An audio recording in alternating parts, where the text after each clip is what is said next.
బాప్తిసం యొక్క అర్థం ఏంటిది నాన్న? శరీర మాలిన్యము తీసివేయట కాదు గాని. అంటే ఇప్పుడు అందరూ ఏమనుకుంటున్నారు? నమ్మి బాప్తిసం పొందిన వాడు రక్షింపబడును, నమ్మని వారికి శిక్ష విధింపబడును అని. అంటే ఈ బాప్తిసం పొందిన వాళ్ళందరూ ఏమనుకుంటున్నారు? మా యొక్క జన్మ కర్మ పాపములు క్షమించబడుతున్నాయి. ఆమేన్, హల్లెలూయా.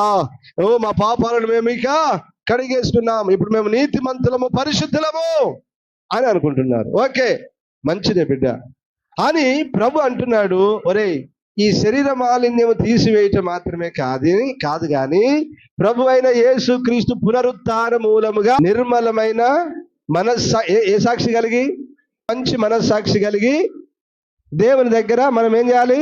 ప్రత్యుత్తరం అంటే జవాబు చెప్పాలి. మీరు చెప్పండి నాన్న, మీకు మంచి మనస్సాక్షితో మీరు దేవుని దగ్గర జవాబు చెప్పగలరా?